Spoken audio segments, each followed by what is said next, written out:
wage increase in the Republican plan. Yes, so that's going to be a fight indeed. All right. Well, you know, we have a great guest on this. Yes, Joining us now is Larry Kudlow, former director of the National Economic Council, who's making his Fox News debut today. Larry, it's great to have you here. Thank you so much for joining us this morning.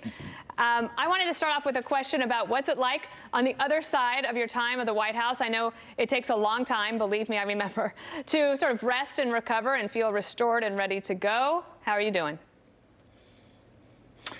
Well, I feel restored and ready to go. How's that? Good. Thank you for having me on the show, and thank you for having me in the Fox family. It's a wonderful opportunity. I look forward to it. I'm very energized. I can't wait to go. I couldn't think of a better pair to begin than Bill Hemmer and Dana Perino, two old friends of mine. Thank you. You're kind. And I hope we get to talking to this $2 trillion package, which doesn't make much sense to me. Okay, but anyway, I feel great. I played indoor tennis yesterday. Very good. We've taken some time off, Judy and I. We're all right. Everything's good. Larry, welcome, and we're going to have many times to talk in the future. Two bits of sound from Sunday. First, Jared Bernstein with Chris Wallace on Fox News Sunday. Watch.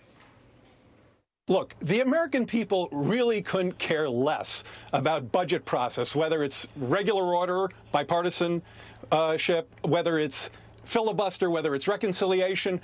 They need relief, and they need it now. So the urgency here is the cost of inaction, and the plan is scaled to finally meet the challenge. Okay, so there is the message on Fox. Here, Larry, is the message on CBS. This is Cedric Richmond, a White House advisor. Watch. If you think of all the frontline workers that are out there risking their lives every day, they shouldn't have to work two jobs just to make a living wage and live above the poverty line. Look, the other people want to argue process. We want to argue purpose in moving this country forward. So they were arguing the same thing. American people care about progress and not the process. How's that process going to go, do you think?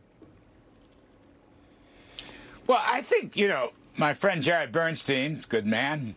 We disagree on some things, but he's a friend. I think he's right. I don't think the issue here is about process or reconciliation, which needs only 51 votes. Republicans have used that tool in the past. I think it's about policy, however. I mean, look, let's take one thing that has nothing to do with anything as far as COVID is concerned, and that's raising the national minimum wage. You know who that's going to hurt the most?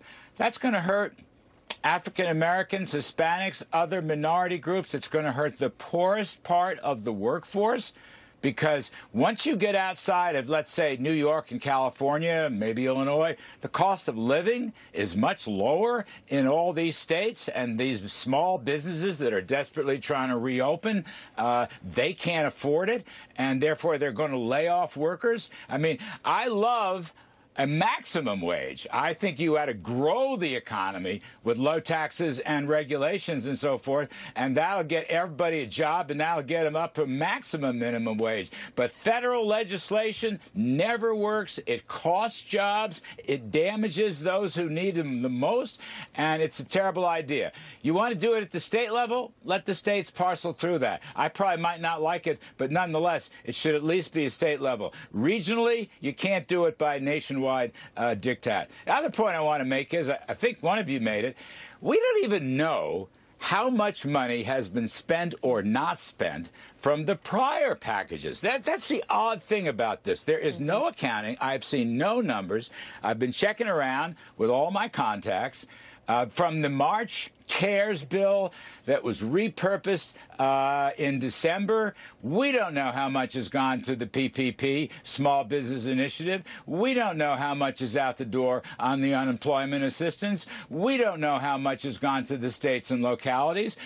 We should be assessing the economy before we dive into another $2 trillion package, which I must say is something of a Democratic wish list. So those are some of the biggest problems. I want to talk about the economy, by the way, because we are still in a V-shaped recovery. The economy is very strong. I read about this economic crisis. I don't believe it, and I can prove to you that it's not there. But it is acute for some people, and that's one of the problems that the Republicans seem to have with the administration's approach, which is at the huge the multiple trillions of dollars that they want to spend, it's very broad brush, and instead of being very targeted to individuals that actually need it, people who've lost their businesses, restaurant owners, things like that. And the other point I wanted to ask you about is that Chuck Schumer, the Democratic majority leader in the Senate, he said the Republicans' proposal is a no-go for him because there's no state and local money in it. That was a big sore point, I know, earlier on last year. Tell me about those two issues. Well, look at, as far as I can tell, the White House package or the Schumer-Pelosi package has about $365 billion for states and localities. You know, they have already received hundreds of billions of dollars.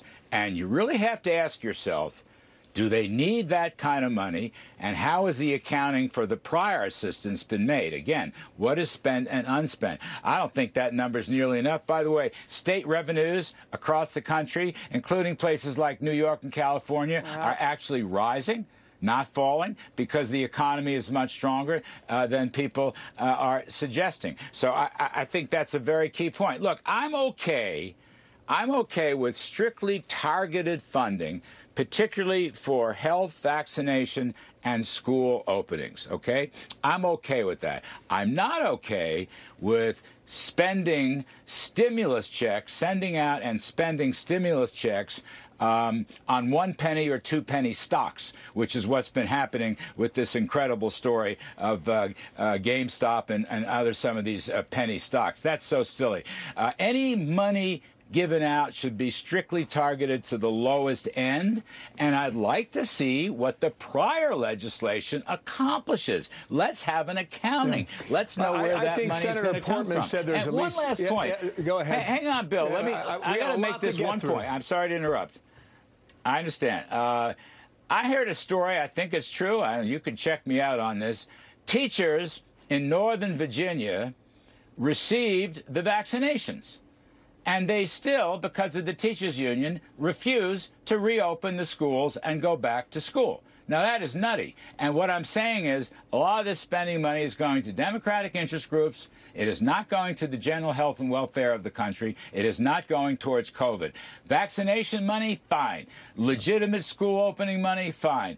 Giving out stimulus checks so people can buy penny stocks, not fine, not good.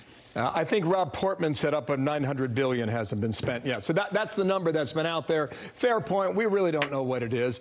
Keystone decision. I know you don't like it. I wonder what the practical effect of that is over the next 4 years or 4 years plus. China engagement. You had a strategy. What's theirs?